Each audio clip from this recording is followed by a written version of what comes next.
All right, you're welcome back. We'll get back to the newsroom much later at the top of the hour yet again. Now, how did Africa's largest economy become a student of one of Africa's smallest? Well, it's a question that may sound uncomfortable, but it's one that does deserve a serious reflection. Nigeria, often referred to as the giant of Africa because of its population, the economy, and natural resources, we understand, have sent Vice President Kashim Shettima and 6 state governors to the Republic of Benin. Well, it appears not for a diplomatic engagement, but for not for a trade fair, but it appears to study a development model that has transformed agriculture into a booming industry. Now, at first glance, some may see this as ironic, others may even see it as embarrassing. But perhaps we're asking the wrong question. The issue isn't that Nigeria has gone to Benin to learn, as it were. The real question is, what has Benin Republic done right that Nigeria has struggled to do despite having far greater resources? That indeed is the big question. Yes, that's a very important distinction because no country develops by assuming it has all the answers. The world's biggest economies constantly study one another. Governments exchange ideas, copy policies, and adapt successful models. China learned from Singapore. Rwanda studied Singapore. The United Arab Emirates borrowed ideas from across Europe and Asia. Even developed countries benchmark against one another. Learning isn't a sign of weakness. Refusing to learn is. Perhaps what should concern Nigerians isn't that our leaders travel to Benin. It's why a country with a fraction of Nigeria's population is increasingly being seen as an example of how to add value to agriculture, create industries, and generate jobs. And this convoy, or should I say this special envoy sent by President to Benin, is not alone, accompanied by 6 other governors of the states with the Vice President Shettima. Well, for decades, Nigeria has proudly been described as the backbone of the African economy, and of course with particular focus on agriculture. We're among Africa's largest producers of cassava, sesame seeds, cocoa, rice, maize, cotton, ginger, soybeans, and cashew nuts. I can go on and on. Yet, despite this enormous agricultural potential, we still export many of these commodities in their raw form. And that's where we lose the biggest opportunity. The real wealth in agriculture isn't always in growing crops. It's in the processing of them. Raw cotton, for instance, is valuable, but finished textiles are what much more. Raw cashew nuts, well, yes, valuable as well. They fetch a good amount of money, but when processed and packaged, it can even earn you much more. Soybeans became even more profitable when converted into cooking oil, animal feed, and industrial inputs. I mean, the more value a country adds before export, the more jobs it creates, the more industry it builds, and the stronger it becomes for the economy as well. I mean, this is to put some spotlight on the agro-processing industry. Yes, we're blessed with what you might call an arable land. We do well with some of these crops. But I mean, are we also looking at the post-production aspect of it, the agro-processing? What can we make with some of the things that we're producing right here in the country? And I mean, that's why this particular visit to Benin Republic has been deemed a very important one. I mean, what delegation observed at the GDIZ Industrial Zone in Benin Republic, it's, quite significant, but instead of allowing agricultural products to leave the country as raw materials, the industrial zone processes them into finished and semi-finished goods. Factories are located close to production areas. Infrastructure supports manufacturing. Government policies encourages investment. The private sector provides capital and innovation. Together, they create an ecosystem where farmers, processors, transporters, and manufacturers all benefit from the same value chain. It's a reminder that agriculture and industry shouldn't operate separately. They should grow together. And together, they can now get on the global stage. Well, and this isn't the first Nigeria's first study tour. Government officials have previously visited countries like Ethiopia to understand how industrial parks and agro-processing zones were developed. Now, they're learning from Benin. There's absolutely nothing wrong with that, even though some people might not agree. Because, I mean, in terms of resources, in terms of the economy, in terms of population, I mean, virtually across every cadre, some would rate Nigeria just up there. Every serious government should study successful models wherever they exist. Nigerians are justified in asking another question. When do these lessons stop being reports on paper and start becoming realities on the ground? Because learning is only the beginning. Implementation, that is where the true development really happens. We've seen committees, we've seen conferences, we've seen foreign study tours, we've seen a lot of this. But what Nigerians now want to see are functioning industrial parks, thriving factories, modern processing centers, and jobs that improve people's lives. Is that something that we can replicate?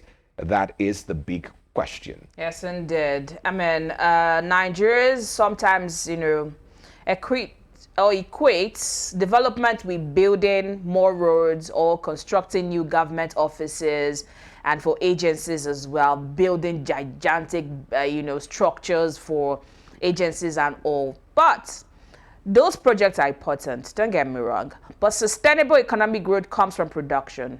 Countries become prosperous when they make things, process things, and export finished products. Not every time we're taking our raw materials out, because when we take our raw materials out, these companies outside the country, we do the finished goods and still import that finished goods back to us for us to buy. But factories create employment. Employment creates purchasing power. Purchasing power grows businesses. Businesses generate taxes, and taxes fund better public services. It is a collective chain, and it must work together. It's a cycle that begins with production, not consumption.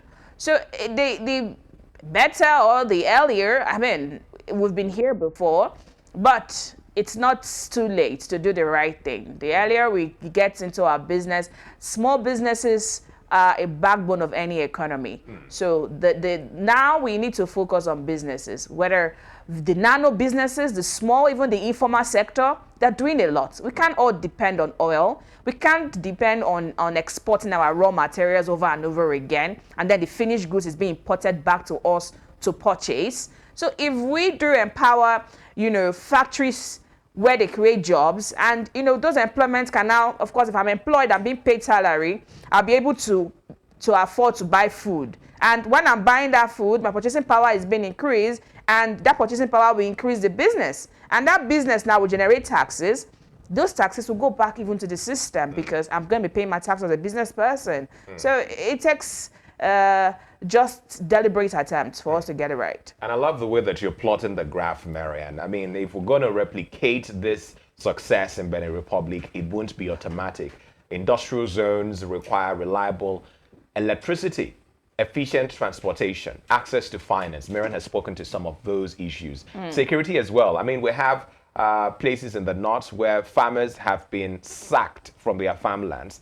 They can no longer go to their farms because of the activities of bandits and insurgents. And of course, we have this recurring farmer versus herder clashes in some parts of the country. All of these are affecting food and agricultural productivity. We also have to look at clear government policies, that show, the direction. That is one thing to say you want to diversify the economy, but it's also another thing to put in place policies that support that diversification. We also have to look at increasing investor confidence. Most importantly, there has to be some consistency with all of these efforts.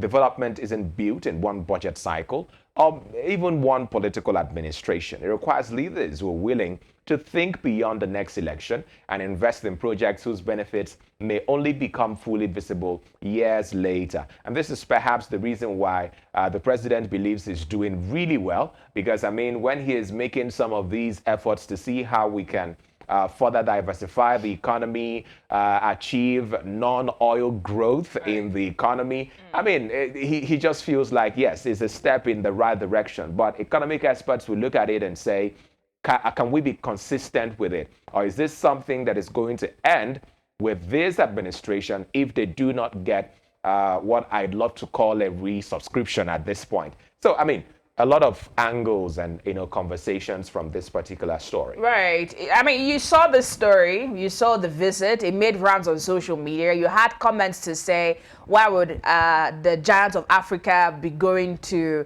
the baby giant of Africa now? They wouldn't like that because, I mean, they are succeeding and we're the ones who are going to say, can you teach us and show us how you were able to do it? I mean, you can learn from anyone.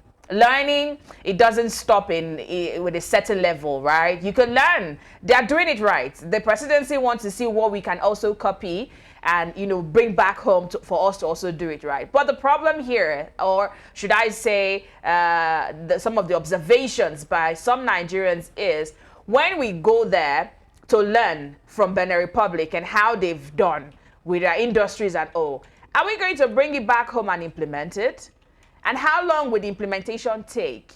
I mean, this trip sent, this trip to the Benin Republic now, led by the Vice President and 6 other state governors. I mean, taxpayers' money is being used to fund this trip, right? So when you go there to learn, when you come back, how soon are you going to implement what you've learned? The policies, are we encouraging businesses back home to have a safe place to grow? Are businesses back home growing? Do we have a good grounds to run business? I mean, if you had your business in Maitama in the past weeks, I'm pretty sure you do not even have electricity to run that business. Take, for instance, someone who has a frozen food business and is situated in Maitama.